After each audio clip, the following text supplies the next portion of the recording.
मेरे selection committee में जितने लोग बैठे थे, उनके बारे में अब तो चुनाव कहीं नहीं है ना देश में, जो ईडी, सीबीआई, एनआईए सब इस समय खाली होगी, तो उसको ज़रा दिल्ली विश्वविद्यालय में भेजें। ज़रा जाँच करें कि कितने लोग संघ की शाखाओं में जाते हैं। मेरे प्रिंसिपल का आरएसएस से क्या रिश्ता? टीवी पर बैठ करके यहाँ के प्रोफेसर ज़हर बोल सकते हैं, एक विचारधारा का पालन पोषण कर सकते हैं, तो लक्ष्मण यादव संविधान की बात नहीं कर सकते। कबूल करिए कि आपने लक्ष्मण यादव की नौकरी और विचारधारा के नाम पर छीनी है, तो ये विश्वविद्यालय को बर्बाद करना है कि नहीं? को बहुत-बहुत शुभकामनाएँ आगे के भविष्य के लिए। अभी तक जो हुआ उसको भूल करके और उसको भुला करके आगे क्या प्रोग्राम है, जो हुआ है लक्ष्मण यादव का मुखर बोलना, लक्ष्मण यादव का अम्बेडकर पे, फुर्रे पे, कबीर पे, नानक रैदास की विचारधारा को आगे बढ़ाना और उसी प्रकार का स्टूडेंट, उसी प्रकार का जमात तैयार करना, ये भारी पड़ा है। बहुत शुक्रिया आप सबका कि आप लोगों की वजह से ये मुद्दा बहुत दूर तक जाएगा और अभी तो जिस लड़ाई को हम लड़ रहे थे, उस लिहाज से तो ये शुरुआत है। हम प्रोफ़ेसर रतनलाल के घर पर खड़े हैं और हम जानते हैं कि इनको कितना झेलना पड़ा, प्रोफ़ेसर सूरज मंडल हैं, जितने भी लोग हैं, न्याय पसंद हैं, संविधान के लिए लड़ते हैं, सामाजिक न्याय की बात करते हैं, उन सारे लोगों को टारगेट किया जा रहा है। तो उसी कड़ी में हमारा नंबर अब आया। फिलहाल मैं इस पूरे मामले को 2 तरह से देख रहा हूँ, 2 एंगल है इसका। पहला ये है कि हम लोग दरअसल आज यहाँ तक पहुँचे हैं तो इन विश्वविद्यालयों की बदौलत ही पहुँचे हैं। अगर इलाहाबाद विश्वविद्यालय, दिल्ली विश्वविद्यालय ना होता, तो मैं यहाँ नहीं होता। मेरे जैसे भारत में संविधान और मंडल कमीशन ना होता तो हम यहाँ नहीं होते। तो इन सब ने मिलकर हमें बनाया है, तो हम इन्हें सामने अपने बर्बाद होते देख रहे हैं, इसलिए बोल रहे हैं। कि जिन चीज़ों की वजह से हम बने वो बर्बाद हो रही तो दुःख है हमें। वो बर्बाद कैसे हो रही है? मुझे नौकरी नहीं मिली एक सवाल मेरा है। उसके लिए मैं यही कहूँगा कि मुझे ये बताए दिल्ली विश्वविद्यालय प्रशासन बताए, मेरे कॉलेज की सिलेक्शन कमेटी के लोग मुझे जवाब दें कि कौन-सी ऐसी पात्रता थी जो हम पूरी नहीं की है। 14 साल उसी कॉलेज में पढ़ाया। एपीआई स्कोर 100 में 96 है, मैंने पब्लिक कर दिया है, सब कुछ पब्लिक कर दिया। मैंने आज अपना गोल्ड मेडल का जो मेरिट सर्टिफिकेट इलाहाबाद यूनिवर्सिटी ने दिया, उसको भी पब्लिक कर दिया। अब ज़रा department college administration, university administration और अगर समय मिल जाए, तो शिक्षा मंत्रालय और आदरणीय प्रधानमंत्री जी भी इसमें थोड़ा इंटरेस्ट ले लें, दिल्ली विश्वविद्यालय का मामला है। क्या एक दिल्ली विश्वविद्यालय के 14 साल से पढ़ाने वाले व्यक्ति को ये नहीं बताया जाना चाहिए कि आप क्यों निकाल रहे हैं? क्या वजह थी? क्या मेरिट पर सिलेक्शन हुआ? नहीं हुआ, क्योंकि मेरिट में तो मुझसे ऊपर कोई था ही नहीं, जितने लोग सिलेक्शन कमेटी में थे। मेरा इंटरव्यू वो लोग कह रहे हैं सबसे अच्छा हुआ। फिर कौन-सी वजह थी जिसकी वजह से आपने मेरी जगह किसी बहुत कम एपीआई वाले को रखा है, जिसका 50 या 55 है? मेरी जगह जिनको रखा है उनका एक्सपीरियंस मुझसे बहुत कम है, शोध लेख मुझसे बहुत कम है। फिर क्या वजह क्या है? असल वजह क्या है? और ये बहुत बड़ा सवाल है। इसलिए मैं कह रहा हूँ क्योंकि यहीं से वो दूसरा सवाल जुड़ता है कि अगर वजह मेरिट नहीं है, अगर वजह एकेडमिक कोई नहीं है, तो इसका मतलब वजह कुछ और है। और अगर वजह कुछ और है, तो पहली बात कि विश्वविद्यालय प्रशासन बताए कि वो वजह क्या है, खुल कर के बताए। और अगर ये वजह कुछ और है, तब ये पूरे देश के लिए खतरा है। मैं तो विश्वविद्यालय में हिंदू कॉलेज में हम लोग खड़े हैं, यहाँ हमारा एक साथी जब निकाला गया तो वो आत्महत्या कर लिया। कौन जा रहा है पूछने उसके घर में कि उसके घर वालों की क्या बीत रही है? जितने लोग यहाँ से निकाले गए, सैकड़ों की तादाद में निकाले गए।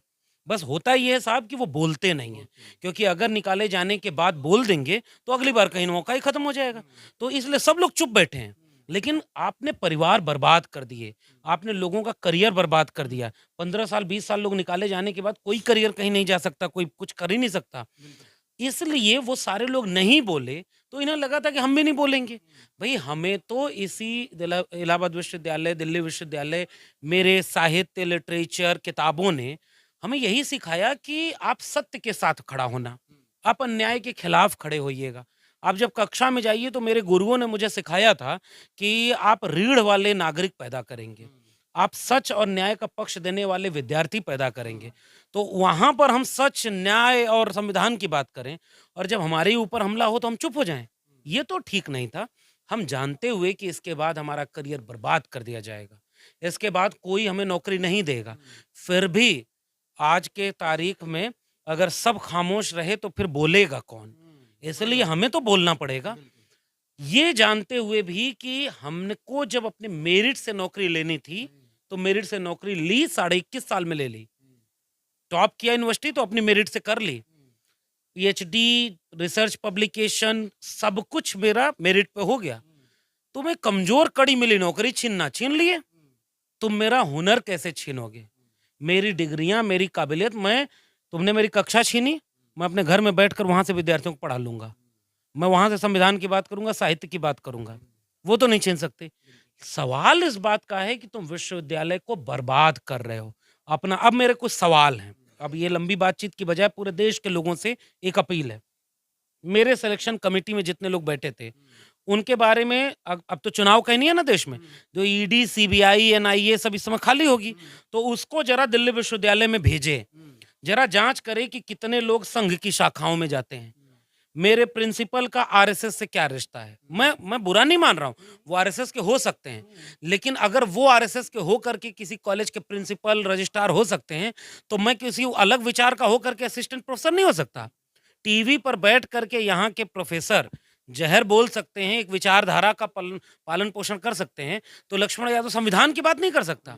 तो पहला सवाल मेरा ये है, ज़रा जाँच करके बताया जाए कि कौन-कौन दिल्ली विश्वविद्यालय के ऐसे प्रोफेसर हैं, जो आरएसएस की शाखाओं में जाते हैं?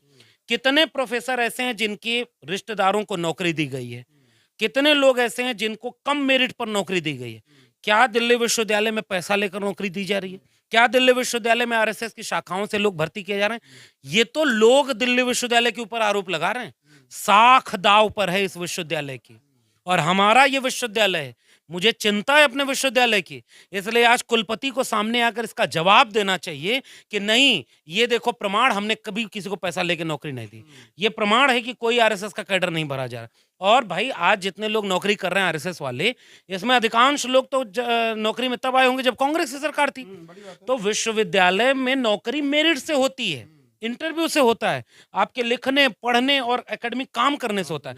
विचारधारा देखकर न नौकरी ली जाती है, न किसी की नौकरी छीनी जाती है। और कबूल करिए कि आपने लक्ष्मण यादव की नौकरी अगर विचारधारा के नाम पर छीनी है, तो ये विश्वविद्यालय को बर्बाद करना है कि नहीं है? आखिर में केवल इतना कहूँगा कि मैं तो बोल रहा था, बहुत सारे लोग वो मारे गए जो चुप थे, उनको भी नहीं, और बहुत सारे तो हमारे ऐसे लोग थे जो उधर से शाखा में चले गए कि परमानेंट हो जाएँगे, उनका भी नहीं हो रहा है। तो इसलिए विश्वविद्यालय गुलाम और डरा हुआ रीढ़ विहीन टीचर, मुर्दा नागरिक पैदा करता है, और विश्वविद्यालय बर्बाद हो गए तो देश बर्बाद हो जाएगा। मैं विश्वविद्यालय में हूँ, मैं देख रहा हूँ कि बर्बादी सामने है। इसी विश्वविद्यालय में यज्ञ होते हैं, इसी विश्वविद्यालय में गौशाला खुल रही है, इसी विश्वविद्यालय में मंदिर पर कार्यक्रम हो रहे हैं, इसी विश्वविद्यालय में एक विचारधारा के लिए परेड करते हैं। तो उससे विश्वविद्यालय का माहौल खराब नहीं होगा। हम संविधान की बात करते हैं तो कैसे खराब होगा? मैं फिर से जाते-जाते कह रहा हूँ, दिल्ली विश्वविद्यालय के कुलपति जवाब दें, शिक्षा मंत्री जवाब दें और आदरणीय प्रधानमंत्री जवाब दें, किसी प्रोफेसर को नौकरी से निकालने की वजह क्या है? ये वजह मैं जानना चाहता हूँ, और उस ठोस वजह को जब तक मुझे नहीं पता चलेगा, करियर का कुर्बान होगा ना। नौकरी छीनी है, हौसला थोड़ी छीनेंगे, लड़ेंगे, और अब इस पूरी लड़ाई को जन आंदोलन बनाने की कोशिश करेंगे। हम पूरे देश के लोगों से ये अपील करते हैं, आप सब मुल्क के हुक्मरानों के नाम चिट्ठी लिखिए। आप सब राष्ट्रपति के नाम चिट्ठी लिखकर सवाल पूछिए कि विश्वविद्यालयों को बर्बाद क्यों किया जा रहा है। और इस शिक्षा बर्बाद हो गई ना, ये सारे प्राइवेट हाथों में बेचे जा रहे हैं, ठेके पर प्रोफेसर रखे जा रहे हैं, ठेके पर इलाहाबाद विश्वविद्यालय की फीस बढ़ाई गई, विद्यार्थी आंदोलन के तो जेल में है। 69,000 शिक्षक भर्ती वाले मामले में लोगों ने आंदोलन किया तो उनके ऊपर लाठी चल रही है। शिक्षा बचाओ, विश्वविद्यालय को बचाओ। अगर शिक्षा और विश्वविद्यालय नहीं बचेंगे तो गरीब, कमजोर, मजलूम, दलित, पिछड़े, आदिवासी घरों के हम पहली पीढ़ी के लोग थे, यहाँ तक आए, आगे फिर आने वाले दरवाजे बंद हो रहे हैं। इसलिए एक बड़े आंदोलन की अपील मैं देश के लोगों से कर रहा हूँ। ये लड़ाई जारी रहेगी और आगे हम इस लड़ाई